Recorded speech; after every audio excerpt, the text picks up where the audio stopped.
ഈ ഒരൊറ്റ ദിവസം അവളെ അവരുടെ ഹോസ്പിറ്റലിലേക്ക് വിളിച്ചപ്പോൾ അവൾക്ക് കിട്ടുന്ന സമ്പത്തിന്റെ കാര്യങ്ങൾ ഞാൻ അന്വേഷിച്ചു പോയി. അവളെ രണ്ടിലും വിജയം. അതെ, അവളൊരു പ്രാർത്ഥനക്കാരിയായിരുന്നു. അതുകൊണ്ട് അവൾ എന്നോട് ചോദിച്ചു, ബ്രദറെ പ്രാർത്ഥിച്ചിട്ട് ഒരു പിടി കിട്ടുന്നില്ല, എന്ത് വേണം? അതാണ് ഒന്ന് വായിക്കാം. എന്റെ സഭാപ്രസംഗം 7:18 കേട്ടോണം. നിങ്ങൾ എഴുതി വെച്ചേക്കുന്ന വചനം കേട്ടോണം.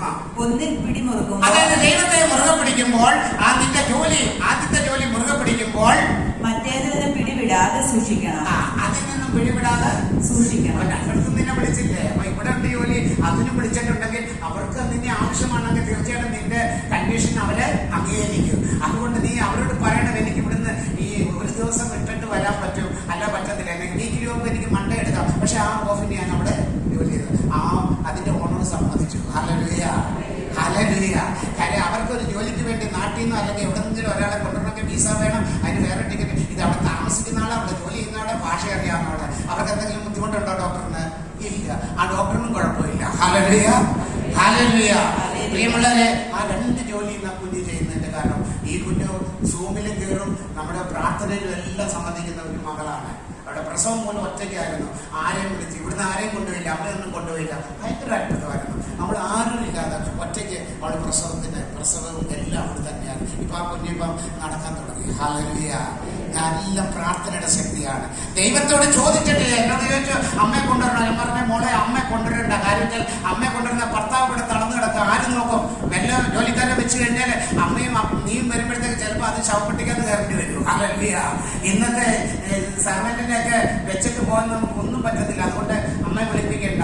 ദൈവം അവിടെ നടത്തി തരും. ദൈവമാണോ നിനക്ക് ഗർഭം തന്നത്? അതിനെ പ്രസവിക്കാനും ദൈവം അനുവദിക്കുന്ന. യെശയ്യാ 66:7 മുതൽ 15 വരെ പറയുന്നുണ്ട്, പ്രസവത്തോട് എത്തിച്ചിട്ട് ഞാൻ പ്രസവം നടത്താതിരിക്കുമെന്ന്.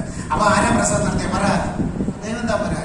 അവിടെ പരിശുദ്ധ മറിയം പ്രസവിച്ചപ്പോൾ ഒന്നില്ല അബ്സോർപിതാവ് കൂടെ ഉണ്ടായിരുന്നോ? അവർക്ക് എന്ത് ഇടം കിട്ടിയില്ല. അപ്പൊ ഡോക്ടറും ഇല്ലായിരുന്നോ, വയറ്റ് കണ്ണി ഇല്ലായിരുന്നോ, ഒരു കണ്ണി ഇല്ലായിരുന്നോ? അവിടെ ഉണ്ടായിരുന്നോ?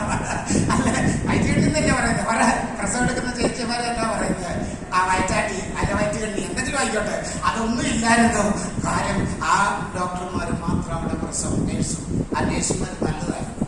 ഇവിടെ നല്ലപോലെ നോക്കുകയെടുക്കുകയും ചെയ്യായിരുന്നു. ഡ്യൂട്ടി കഴിഞ്ഞ നേഴ്സുമാർ കൂടെ നിൽക്കാൻ വരുമായിരുന്നു. കണ്ടോ, ദൈവം ഒരുക്കുന്നത്. ദൈവത്തോട് ആരായത്തവരെയും അവിടുത്തെ അനുഗമിക്കുന്ന പിന്തിരിഞ്ഞവരെയും ദൈവത്തെ അന്വേഷിക്കാത്തവരെ ദൈവം നശിപ്പിക്കും. പക്ഷെ ദൈവത്തെ അന്വേഷിക്കുന്നവർക്ക് ഒന്നിനും കുറവുണ്ടാകത്തില്ല. നമ്മൾ ദൈവത്തെ അന്വേഷിച്ച് വരുന്നത് നിങ്ങൾക്ക് ഒന്നിനും കുറവ് വരുന്നില്ല. പക്ഷെ നിങ്ങൾക്കുള്ള കുറവ് എന്താണ്? വിശ്വാസം മുറുകെ പിടിക്കണം. ഹല്ലേലൂയ. പ്രശ്നം വരുമ്പോൾ ആടി ഉലയാൻ പാടില്ല. വിശ്വാസം എന്ത് ചെയ്യണം? മുറുകെ പിടിക്കണം. അതുകൊണ്ട് സുഭാഷിതം 16-4 വചനം പറയുന്നത്, എല്ലാറ്റിനും ഒരു സമയമുണ്ട്. ഈ ലോകത്തിലെ സമസ്ത കാര്യങ്ങൾക്കും ഒരു സമയമുണ്ട്. ആ സമയം ഇന്ന് അച്ഛൻ പറയായിരുന്നു, എന്റെ മകളുടെ മോളോടൊക്കെ പറയായിരുന്നു, മോന്റെ കാര്യം എല്ലാത്തിനും ഒരു സമയമുണ്ട്. ശരിയാണ്. ഞാൻ പറഞ്ഞത് അത്ര ഏക്കത്തില്ല. കാര്യം നമ്മുടെ രക്തബന്ധം ആയതുകൊണ്ട് എത്ര പ്രഘോഷിച്ചാലും എത്ര പറഞ്ഞാലും വേറൊരാൾ വഴിയെന്ന് പറഞ്ഞാൽ കേൾക്കുമല്ലോ. പറ, സ്വന്തം നാട്ടിൽ സ്വന്തം പ്രഭാത് ആ വില പോകത്തില്ല. ഹല്ലേലൂയ.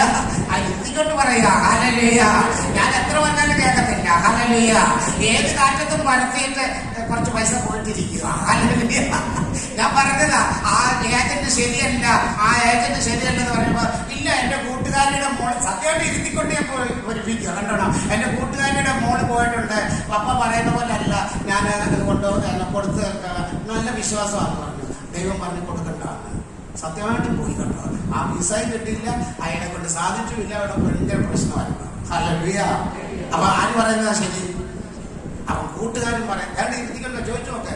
1 2 അല്ല, 5 ലക്ഷം രൂപയാണ് ഉള്ളത്. അതുകൊണ്ടാണ് ഏത് കാറ്റത്തും പരത്തുകയോ അല്ല, കൈ കിട്ടിയപ്പോ നമുക്ക് കൊടുക്കണ്ടേ. അതുകൊണ്ടാണ് ഏത് കാറ്റത്തും പരത്തുകയോ മാറ്റുകയോ ഏത് മാർഗത്തിലും ചലിക്കുകയോ അരുത്. പറയുന്നത് മനസ്സിലാക്കണം. ആരാ പറഞ്ഞത്? ദൈവത്തിന്റെ അരുളപ്പാടാണ്, അതിന് മാറ്റമില്ലാത്തതാണ്. Hallelujah, hallelujah. അതുകൊണ്ട് പ്രിയമുള്ളവരെ, ദൈവത്തോട് ചോദിക്കണം. ഇവിടെ പറയുന്നു, വായിക്കാം കേട്ടോ.